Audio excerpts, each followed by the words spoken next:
Hello peeps and creeps and welcome to the Fright Club. I'm Gav from the Fright Club NI, and joining me as co-host on tonight's bonus episode of Monday Night Frights is regular contributor to the frightclubni.com, Miss Victoria Brown. Evening. Hello Victoria. Hi. We are super honoured and very excited to have a very special guest on the channel tonight. He's an English author, film historian and legendary film critic. It's Kim Newman. Hello Kim. Hello. Welcome to the show. How are you? I'm very well, thank you. Good to hear. Is everything going all what? Oh, you're drinking some coffee? Yes. Good stuff. I'm on the water tonight, just in case my. I have biscuits too. Brilliant. What is it? Digestives? Yeah. Awesome. Man after my own heart. Yes, definitely. Actually, that's ginger, but yeah. Oh yes, ginger nuts. We love a ginger nut. So yes, thanks very much for coming on. We know you're super busy and we really appreciate you coming on to chat to us tonight about your novel. It was actually Victoria who reached out to you initially because she's just finished your latest novel, Something More Than Night, and we wanted to get you on to have a chat about it tonight. So it was released back in November of last year, that's right? That's right. Yeah. And it's a noir that teams legendary actor Boris Karloff with legendary novelist Raymond Chandler to solve Gothic crimes in a 1930s Hollywood full of mad movie sets and man-made monsters.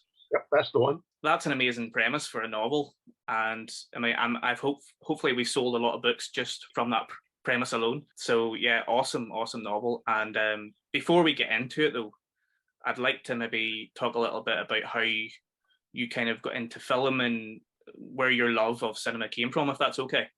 Absolutely, yeah. But it's not a particularly unusual story, I have to say.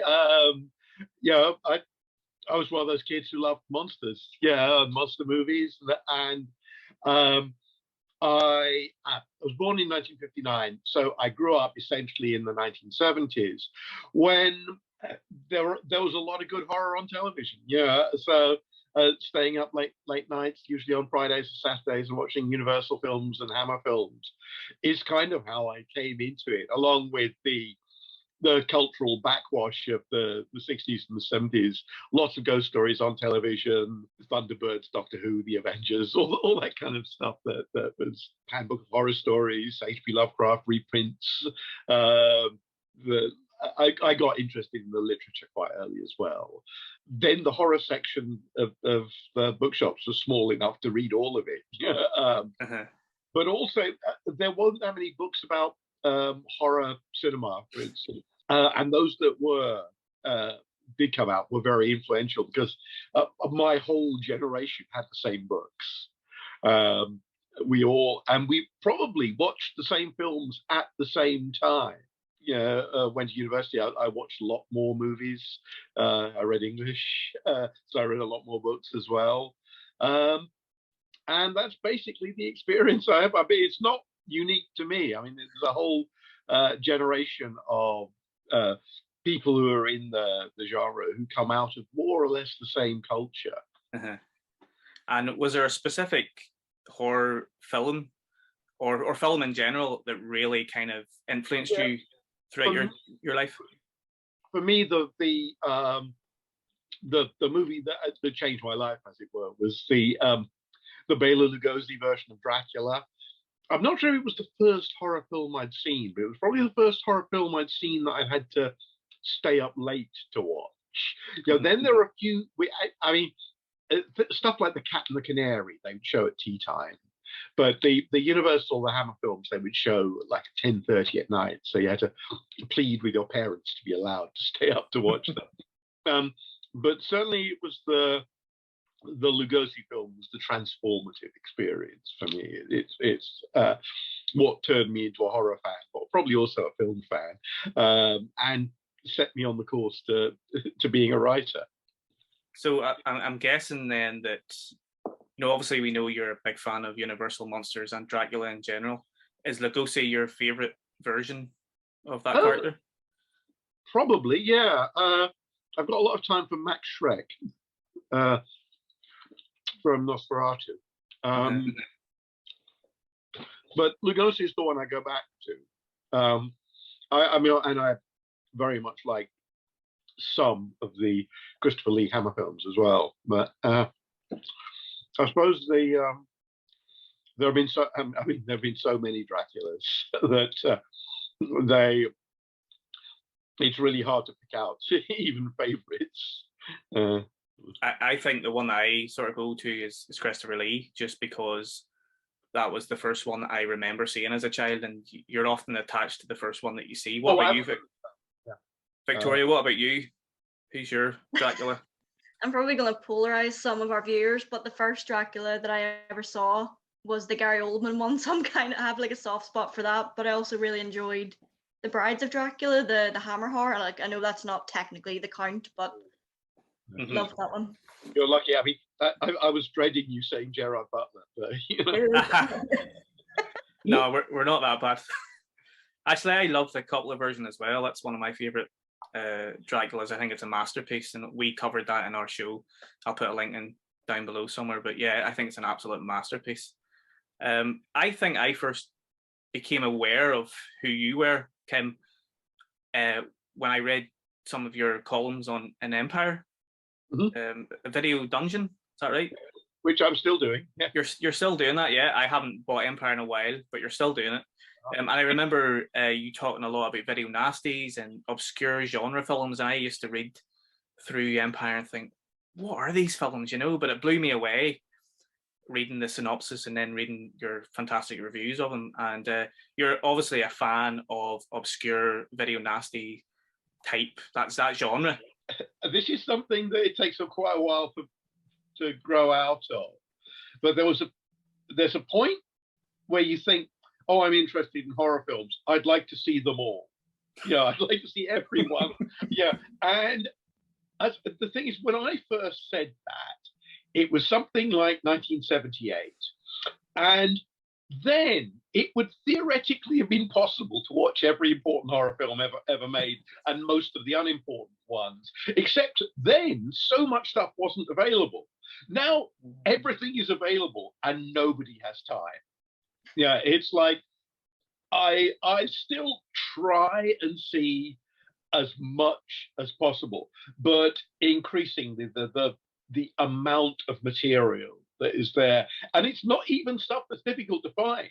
You know, I have in my house films I've not watched because I just haven't had the time, and that's not even taking into account streaming platforms and various other means of accessing films that are relatively recent.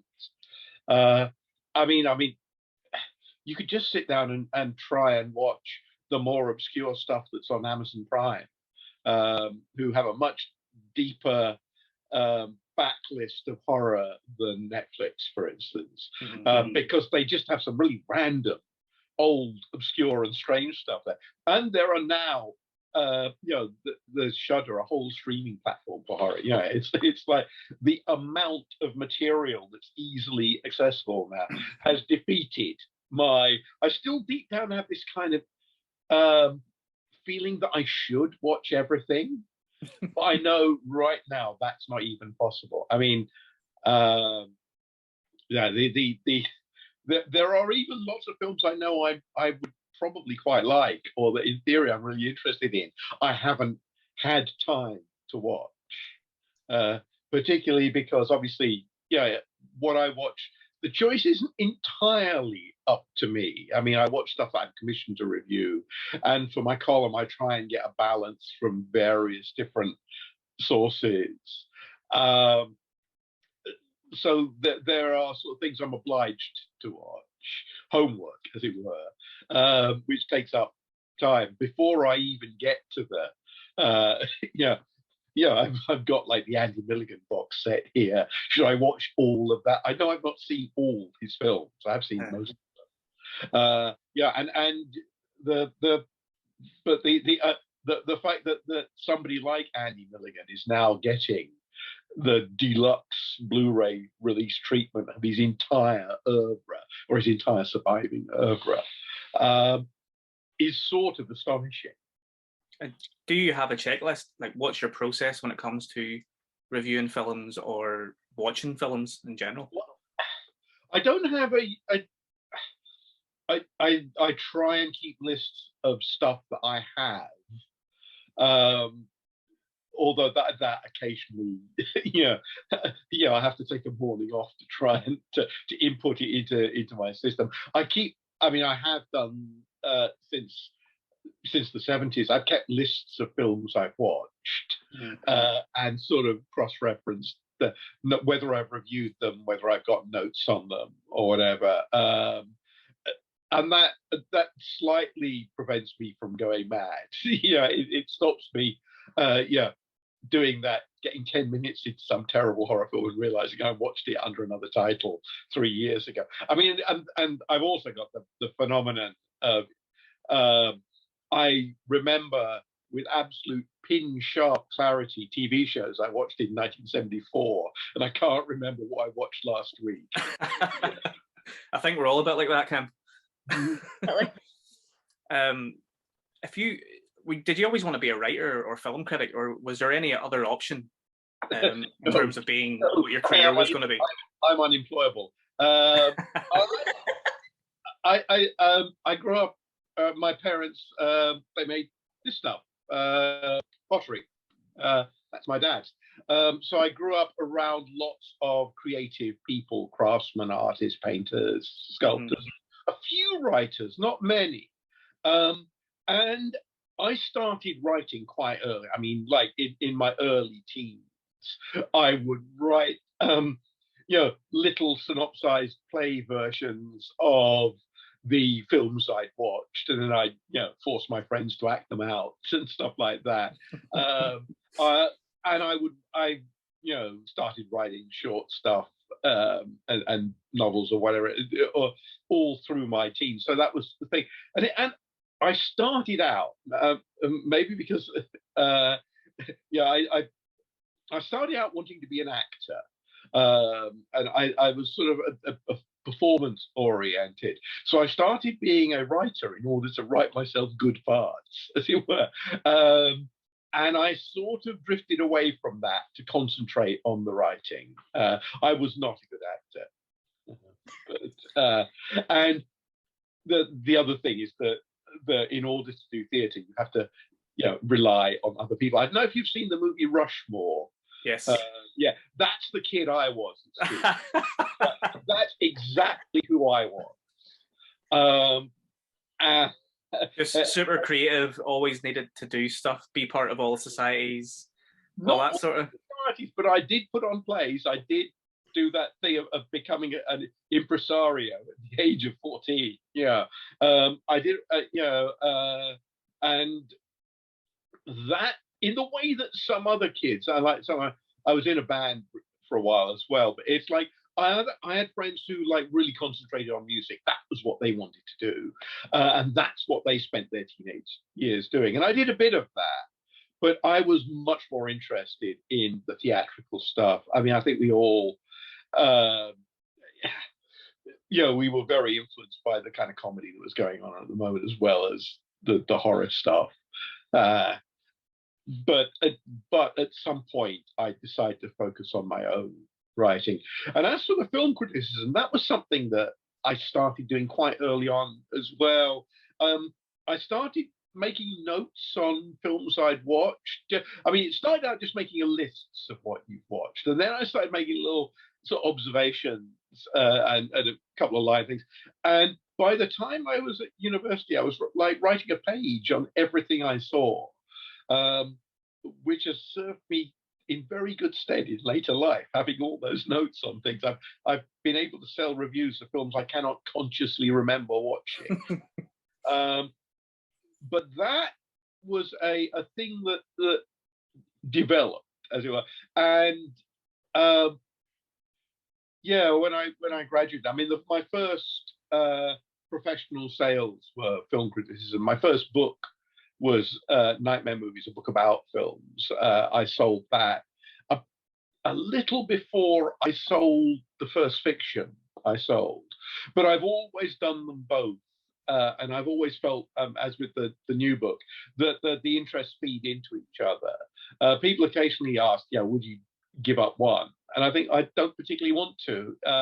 But also in a way that, Arthur C. Clarke thought a lot about like spaceships and satellites and rockets and other planets. So that's what he wrote about. Right. I spend a lot of time thinking about film and popular culture and music and comedy. So that's what I write about. That's what informs quite a lot of my fiction. And I see some of my fiction as an extension almost of the criticism. And I also try and make some of the overall all of the criticism at least readable.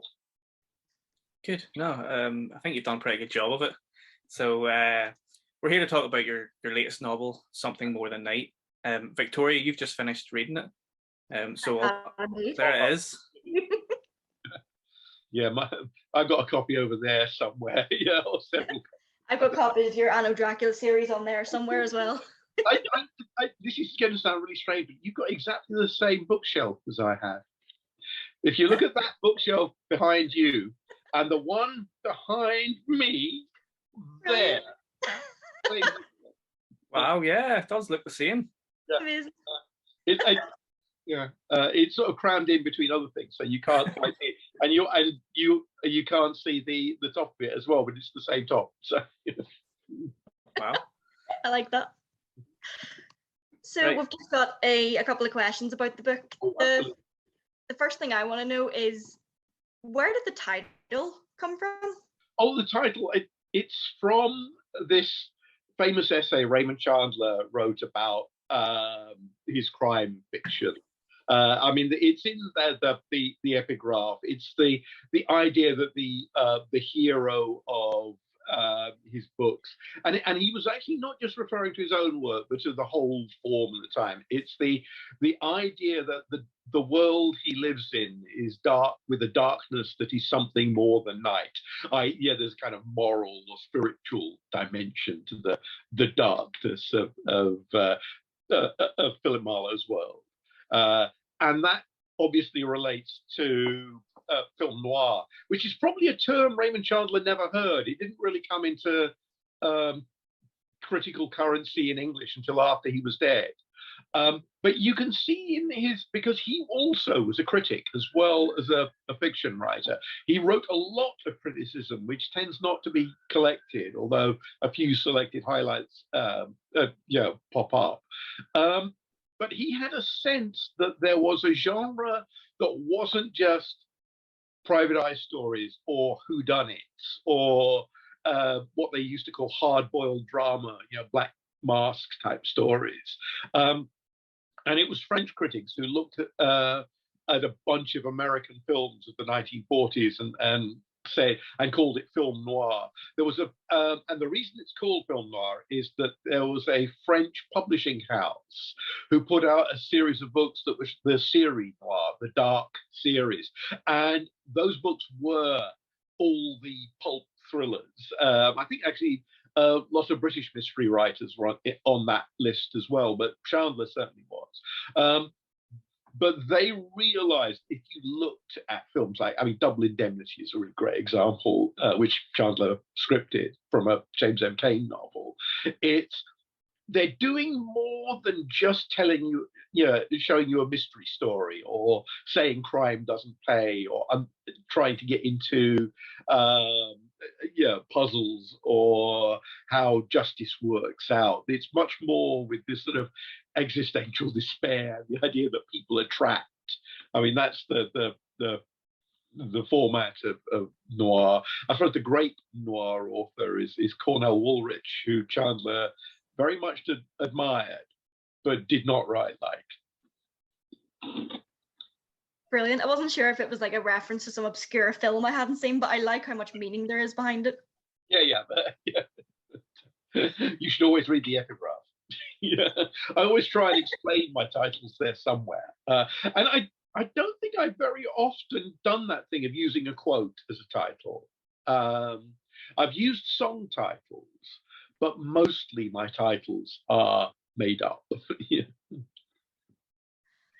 Brilliant. Like Gav was saying when we did the wee intro there, it's a great premise, and it's that question dreaded by all writers. Where did you get the idea from? What was your research process like, and how did your mood board help you? Yeah, the idea, and this shows you how long this book was in the works. The idea came when Boris Karloff and Raymond Chandler had centenaries within months of each other. So that would be 1987 and 1988, right? And it occurred to me that they had a lot in common. I mean, obviously, they both lived in Dulwich, in East London, at the same time. Chandler went to Dulwich College, but Karloff didn't. He went to Uppingham. And then, of course, they lived in Hollywood in the 1930s and 40s. And I didn't, at that time, realize that they had so many connections. When I did all the research, I kept finding people they had in common. I never found out if they actually met. They must have heard of each other, but they, in my story, of course, they're firm friends. And it just struck me when I started the process of this book that they'd be really good casting for Sherlock Holmes and Dr. Watson. Boris Karloff actually played Sherlock Holmes in a quite obscure live TV play in the 1950s, and actually was interesting casting. But he played a retired Sherlock Holmes, and Chandler was I actually think I think he had PTSD. He was a war veteran and obviously a writer. And so that sort of put them together as this sort of Holmes and Watson type thing. And I liked the idea of Boris Karloff as a detective. He played detectives quite often, and he played rotters quite often as well. But he was an intelligent man. And I just thought that would make a good team. I mean, and they both represented genres I loved. I love Universal monster movies, and I love hard-boiled private eye stories. I thought, well, this is my chance to do them both in one book. And I'd been wanting to write a book set in Hollywood in the golden age for quite a while. There are a lot of them, so I didn't want to do something that had been to tread over ground that had been done too many times. And then, sort of 30 years of reading, and I read all the biographies, I watched all the films, I reread Chandler's novels several times. And this is not a painful process, actually. It's one of the more purely joyous methods of research. And finally, and also I have to say, this was one of those very early on, after I'd had the idea, I told my agent, he said, "Oh, that sounds great." Every couple of years for the last 30 years, and I still have the same agent, he said, "What about that Karloff Chandler book?" And I would say, "Yeah, I still really want to do that." And for one reason or other, I was doing something else, or the time wasn't quite right for it. And I'm glad I waited in it, because there were various things that happened over the course of the creative process. It would have been a very different book if I'd written it in 1989. I think I would have written something slightly more conventional in terms of a mystery, and I like the weirdness of the book as it is now. Also, I'm kind of I've caught up with the characters in age. They're sort of, they turn 50 in the book, and I'm older than that. But I now have the experience of what it's like being 50 in a tough creative business. I did end up ferociously identifying with both of them. And Raymond Chandler is not. I mean, he's a great model for the kind of prose you want to write. He is not a great model of the kind of life you want to live as a writer. He was a very unhappy man for various complicated reasons, some of which I put in the book and some of which I've made up. Karloff seems to have been less unhappy, but was much more mysterious. So how long did it actually take you to write the novel? You said you had the idea back in the 80s. Yeah, the actual writing process, it was something like 10 months. But the thing is, it was during the it was during 2020 and into 2021 when time seemed to be doing different things. And I did write quite a bit of it during lockdown, and that had other effects on the book. In fact, just before, when this book came up, I'm with my publisher's Titan, and I talked with my editor there, Kath Schreckman, who's hugely influential on all my work, and I put on her desk 2 outlines. One was for this book, and one was for another book. I'm not, which I don't quite have a title for, and I still sort of want to do. But the other book has had a contemporary setting. And I realized I've written a lot of historical books in the last 10 years. And I thought it would be great to write something set in the now.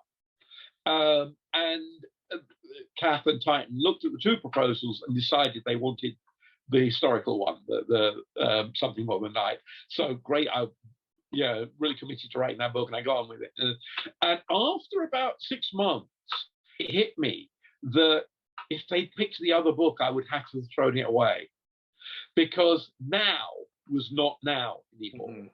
The notion of the present in which most contemporary fiction is set has completely evaporated.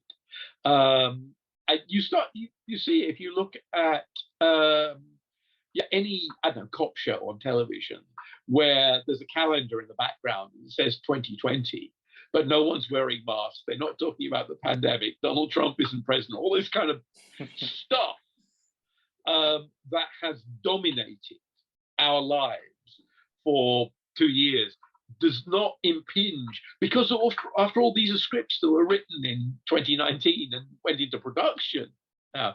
But the idea of the unaddressed contemporary nature of fiction has taken a real beating, and it's because I think nobody particularly wants stories which are all about what we're going through now, and yet it's odd to watch. It's particularly odd watching stuff that is intended to be really realistic, where you realize that there's this huge elephant in the room they're not talking about. And frankly, it's something that happened before. I mean, Double Indemnity, which I mentioned earlier, nobody talks about the war in that, and yeah, it was made in 1943. The war doesn't impinge on that story, and yet it can't be set in the 1930s. If you look at it, it's sort of set in this nebulous, not quite present. And there are a lot of Hollywood films in the 40s do that. Chandler oddly doesn't do that in his novels. He does mention the war, and the film of The Big Sleep, the Humphrey Bogart film, has a few little moments where they do jokes about meat rationing, or there's a woman taxi driver, and these are specific contemporary references. Brilliant. You talked a lot there about how much you admire Chandler and his prose, and I'm just curious, since you did mention that Bela Lugosi's Dracula was kind of your foot in the door into film fanaticism, why did you choose to write about Boris Karloff and not Bela Lugosi? Oh, well, because Boris Karloff was British. And also, as I say, he fit. It is the fact that Chandler and Karloff go together. We know a lot more about Bela Lugosi's life, strangely. There have been, I don't know, maybe more people went on the record talking about him, and he had a more tragic life. Although, I mean, bad things happened to Karloff as well. Also, there were things that Karloff didn't want to talk about and didn't really come out. Nobody quite knows how many times he was married. And he was Anglo-Indian. And he didn't exactly conceal his ethnicity, but he just never mentioned it. And actually, that would have had an impact on the kinds of roles he could have played. It's like if he kissed a white actress, that would mean his films would get banned in the South if he was officially coloured. So he never mentioned it. Yeah. And that struck me as being interesting about him, a man who concealed something really important about himself for his whole life. Not, I think, particularly out of a sense of shame, but more out of a sense that, yeah, he abandoned his own name. Yeah, and he took this made-up foreign name. He kind of created an image of being at once quintessentially English and deeply foreign. And Chandler did the reverse. He was an American, but most people thought he was British. Apparently, he spoke with an English accent, although the only recording I could find of him, you wouldn't think that. But Americans said they thought he was English. It may be because he went on and on about going to school in England that was part of it. And actually, he also spent quite a lot of time trying not to be Irish, because he was from an Irish-American family. And he had he despised his father. And he sort of, apparently he had a very snobbish grandmother who sort of would bully him about the possibility that the Irish was coming out in it, although she was Irish. But sounds quite right. But basically, she was an Irish Protestant, and it instilled a kind of prejudice against Catholics in him, which he recognized was irrational and wrong, but he had to work very hard to overcome. It was something that had been bled into him as a child, that he worked hard at getting out of. But so again, somebody else who did his best to deny his ethnicity. So that's the kind of stuff that's subtext, isn't it? It's an interesting theme and because it's not a biography, I can be a bit more speculative about it than the people who have written straight up biographies of both men. I know there was a time when Lugosi was going to be in the book, but at some point I decided that I had these two real people who were so interesting that almost everybody else in the book was going to be a fictional character. Obviously, they both had wives, so who don't really feature much in the book, but they're there and they're real. And one or two other names mentioned are real. But I decided all the other characters they interacted with in the course of the story would be fictional. And that meant that I could invent a Hollywood studio and movie stars and all kinds of cool stuff. There are a lot of characters in there who are based on real people or are composites of real people. And actually, Chandler did that as well in his books. So in some cases, I'm going back to the real people that Chandler drew from. And there are, I always say, although it's a book that's full of wildly fantastical stuff, and it has monsters in it, the really unbelievable things in it are all true. There are so many things that Raymond Chandler did train to be a fighter pilot in World War I and never actually got to shoot anybody, but he learned to fly, and then never used that in any of his books. He just walked away from it and barely mentioned it for the rest of his life. And you'd think that would be a big thing. Yeah, you would think. That actually brings us nicely on to our next question. The idea of the home family and their own studio. Junior Home kind of gave me Howard Hughes vibes. Is that kind of what you were going for? Yeah. Yes. Howard Hughes is one of the people I was thinking of. Also, Carl Laemmle Jr. at Universal, who was sort of the big producer of those horror films. There was a bit of him in there. There's quite a bit of various other. There's even quite a bit of Walt Disney. Walt Disney and Howard Hughes were the only non-Jewish studio heads in Hollywood, and I decided I wanted the home family not to be Jewish.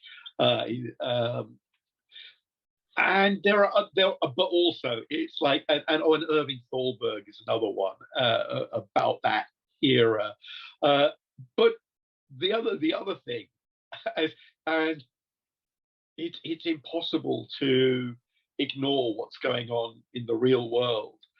And it struck me that while I was writing it, so quite a lot of the examples of people who were in power around the world were deeply pathetic. But also, I kept hearing the things that Donald Trump or Boris Johnson had done. And it sounded so much like stories I'd heard about Hollywood moguls who had done ridiculous things. There's a quote from Scott Fitzgerald in The Great Gatsby about rich people breaking things and then walking away and leaving other people to put the pieces back together. And he was obviously thinking about the people he knew then, but it seems so much relevant to the kind of people who are enormously powerful, but also utterly useless. And quite a lot of studio heads had that. I mean, they were enormously powerful, not for terribly long, and they all collapsed. And in recent years, there's been Harvey Weinstein as well, and various other people who were caught up in the Me Too movement, which I didn't really draw on much, but I've been around show business enough to see people going crazy and to see the bizarre and strange and pathetic behaviors of people who you would think would be above that. And so that kind of informed my idea of a made up studio head. But also I liked the idea that he because I having come from sort of Germany, that he kind of incarnates sort of the primal Gothic urge, the monster movie urge, but also the kind of backwards fascism, the sort of tomorrow belongs to me vision of the future, which is why the monsters are electric. They're the Frankenstein monster rather than vampires, rather than Dracula. Although I put a sort of vampire-y character in for contrast. Yeah, I think one of my favorite scenes is when Chandler and Karloff are trying to escape like his psychiatric thing, and they have the machine that's spinning and spinning, and it starts playing in the hall of the Mountain King, and I was just sitting there giggling, and my partner was like, "What are you laughing at?" I didn't understand. And as the reason that's there is because it's the tune Peter Lorre whistles in M, which is one of the very few films Raymond Chandler said was a masterpiece. He actually, I think, like everybody in his era, he saw a lot of films. He worked in the film industry, but he was one of those intellectuals who probably looked down on Hollywood movies. And M was one of those films that was quite often held up and said, why can't, why doesn't Hollywood make films as good as this? Or as frightening as this, or as moving as this? I actually think, of course, now you look back at it, and Hollywood made loads of films as good as that. But probably at the time, people couldn't see it. There's also a not exactly veiled anti-Semitism to the intellectual dismissal of Hollywood by patricians in the 1930s and 40s. They used code words like vulgar, and quite often what they mean is Jewish. Although Fritz Lang, who directed him, was sort of Jewish, and Peter Lorre, who started it, certainly was. So it's and both of them came to Hollywood and became very successful. But anyway, that's why that particular bit of music's in there. It's a great horror theme. And like that's a good callback. You do that quite a lot in your work. Like even in one scene, the psychiatric ward, they mentioned Luella Parsons, who was a big like gossip columnist, and I know old Hollywood fans will be reading that going, I know who that is. Yeah, well, good. Little Yeah, call outs and things. yeah. Yes, because she's not in the story, so I felt free to use her rather than make up a monstrous gossip columnist. One already exists, so just use her. Yeah, that's right. And frankly, this is a problem that many people are going to have in the near future. It's really hard to make up people worse than Luella Parsons. An utterly terrifying and what's more, a dreadful writer. But yeah, that insult to injury, doesn't it? Yeah. That kind of brings me on to my last question, because obviously a lot of the book is fictional characters mixed with real life characters, like you do a lot in your work. The main crux of the story is Junior Holmes' diabolical plan to become powerful and take over the world, because and that's what they do. What made you go for like a fictional scandal rather than like, because there's the rape trial of Fatty Arbuckle, there's the murder of William Desmond Taylor, there's so much scandal in old Hollywood that you could have used, so how come you used your own? Yeah, the story that nestles at the heart of this is what was it called? It was called the Doheny scandal, which Chandler writes about in The High Window, and that's to do with the thing where two people died. There was a millionaire and his secretary, and basically the story that the establishment wanted was that it was a murder-suicide. The secretary killed the millionaire and himself. But it seemed to be actually it was the other way around. The millionaire killed the secretary and himself. And the investigator from the DA's office who quit after solving the case and then being told that this wasn't the answer anybody wanted, was this guy called Leslie White, who is sort of the model for Joe Devlin in my book. He was a pulp writer, and he actually wrote a Boris Karloff movie as well. But Chandler seems to have based Philip Marlowe on bits of his career. And so that's why I went with that story. There were other things. I mean, there was this weird general in the 1930s called Smedley Butler, who basically came very close to fomenting a military coup to overthrow FDR. And that was a California-based conspiracy. And so there was that. And there were, because obviously, as soon as America entered World War II, everybody became 100% American. And also absolutely committed to anti-fascism. So everybody forgot all the American fascist movements of the 1930s, the silver shirts they were called, or the German-American Bund, who were a sort of Nazi front. So there were all these factions did exist.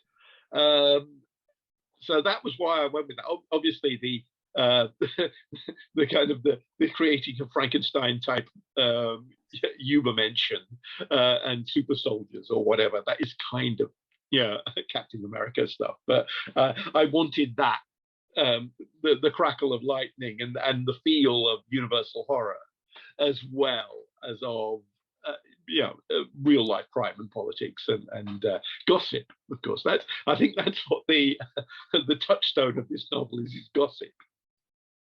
Very much so. Well, our co-founder of the Fright Club and I, Danny, is reading the book at the minute. Unfortunately, he couldn't come on the call tonight because he's got prior engagements. But he did mention, he wanted to mention something to you. He said that he feels like the story would work very well as an adaptation, very similar to Scooby-Doo, Hanna-Barbera type animation. Would you be open to, obviously down the line, would you be open to this being adapted into something for the screen? Yeah, And how would you see it? I don't know. I suspect it's one of those 6-part television dramas now, isn't it? Because it's got so much complicated stuff in it. It's not structured as a sort of straight ahead story. There are other things about who do you cast, all that stuff. I mean, and my experience is that quite a lot of my stuff has been optioned and has been in development for some years, but we haven't seen any of it yet. You know, it's like, I think rights are still available for this, although there has been interest. We'll see. I suppose there's been enough stuff recently that has proved you can make stories like this with people like this, and people and audiences will pick up on it. It's not just a niche or a specialist thing now. I think it'd be interesting. I'd certainly love to see it. If do you putting you on the spot a little bit here? Would you gravitate towards literature more, or do you gravitate towards the silver screen, I should say, in terms of, a lot of Chandler novels have been adapted for film? Well, all of them except Playback. Yeah, there you go. So which was originally a script. So so the one thing he wrote directly for the screen, he wrote 2 things directly. But the one thing he really wrote as an original screenplay has not been filmed. Everything else has been.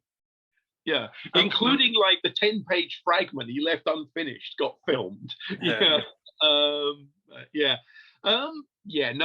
I'm a writer. I write about films. I have written scripts. I mean, I've done sort of various grunt work on things, but I like the absolute freedom of being a novelist. And there are all kinds of things that I can do in a novel that you're not allowed to do in films, or would be too expensive or too niche or whatever. So yeah, I'm for the foreseeable future. And quite early in my career, I decided I would be a published novelist rather than an unproduced screenwriter.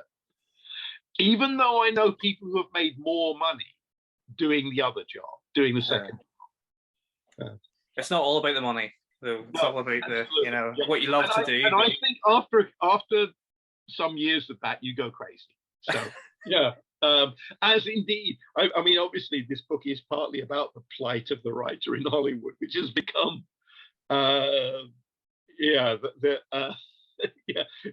even Raymond Chandler thought that was a cliche. When he wrote an article complaining about the movies, he sort of went on about all writers complain about the movies.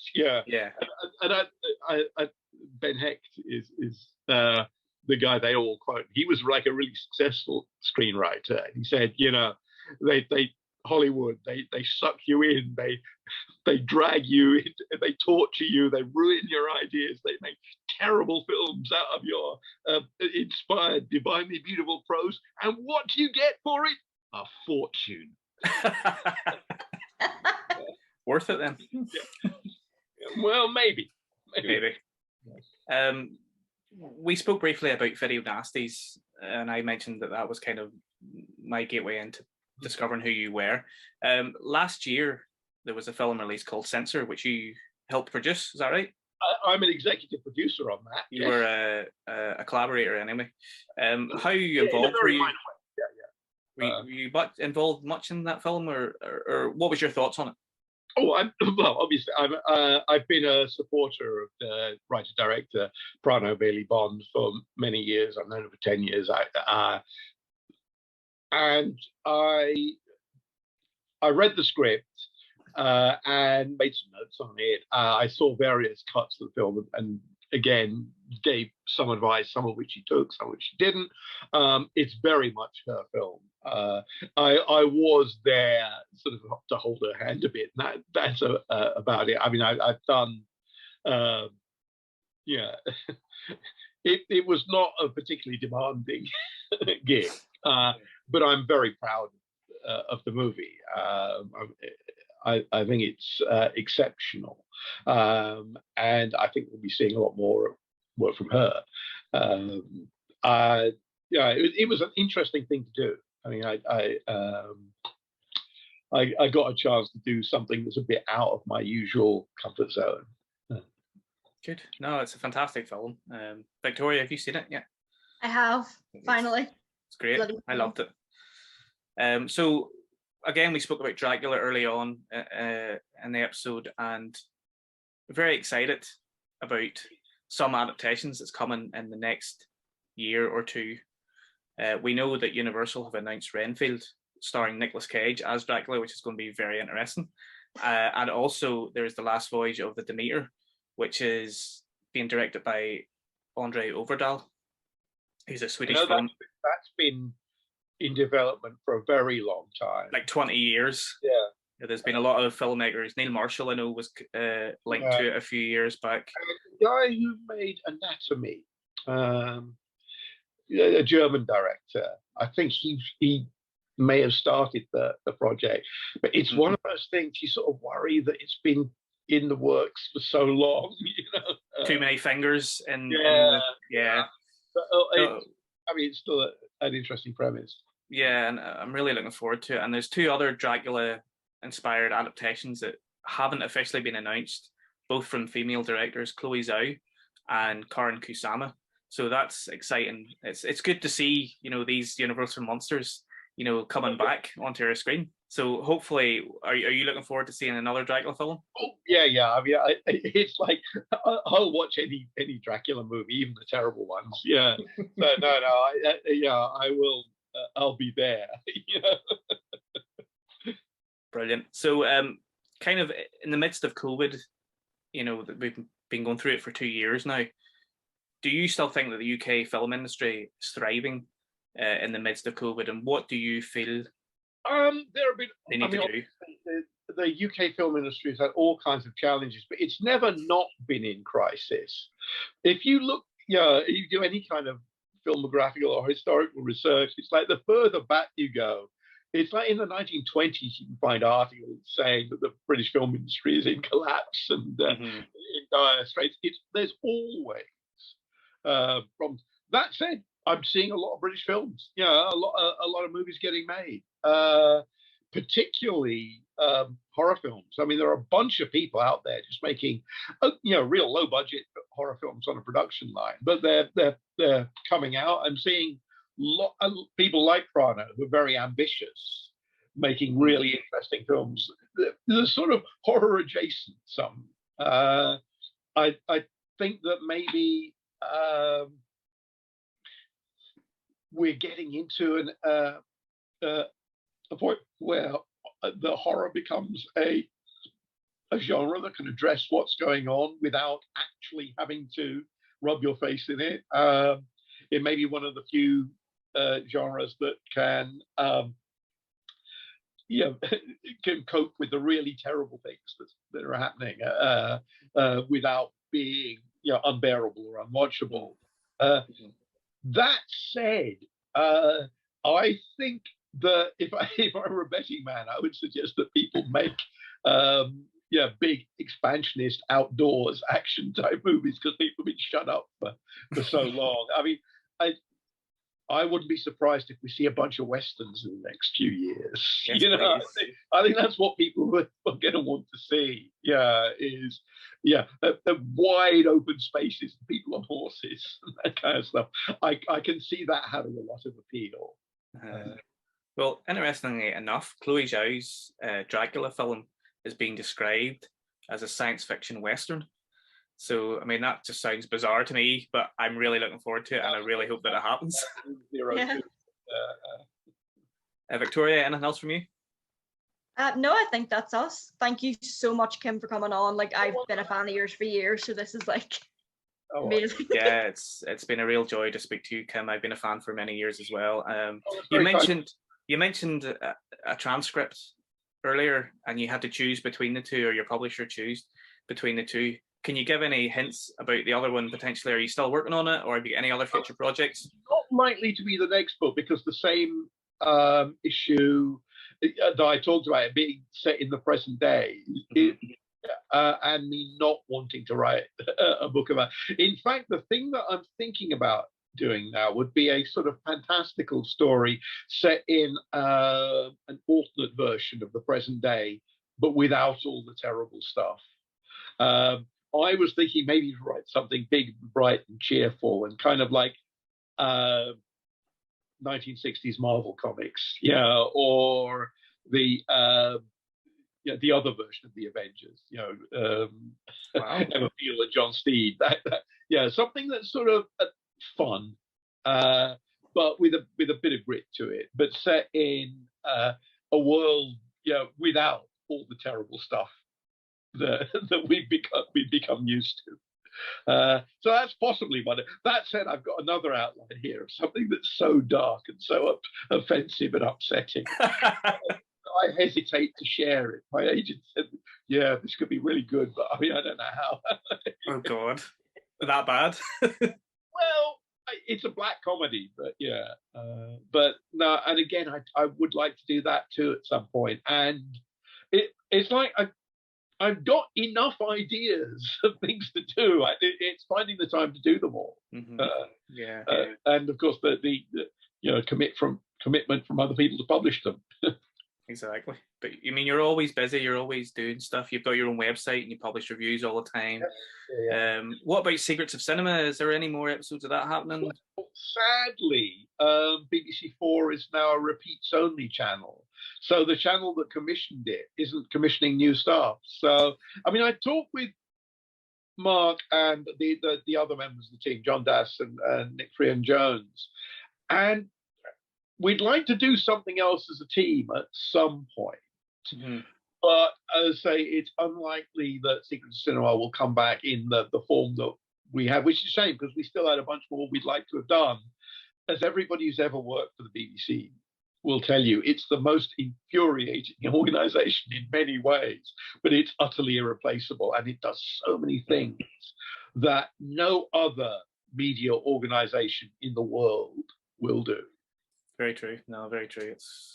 And their kids' stuff is fantastic. I gotta say. And I say this as somebody without children, but I think some of the drama that they put out on CBBC is fully up there with the best of genre moments. And all kinds of other things they do that no one else will do. And it is that, you'll miss it when it's gone. I wasn't expecting that confession from this episode. Kim Newman watches CBBC. Oh yeah. But no, that's all the time that we have. Kim, thanks very much for coming on again, as always. Do you want to promote your Twitter? That's right. Yeah, I'm at Anno Dracula. And your website? It's just the Kim Newman website. It's called. It's johnyalucard.com. And if you're a Dracula fan, every day I post Your Daily Dracula, which has been going for nearly 2 years now, and there's no end in sight. Good. For some of the more obscure versions of Dracula. Awesome. That sounds amazing. But yeah, so we'll leave you now, Kim. Thanks very much again. As always, go and follow us on the YouTube and subscribe to our Twitter at The Fright Club NI and follow us on Instagram at The Fright Club NI. Thank you very much, Kim. Thank you. All the best. Take care. Bye. Bye.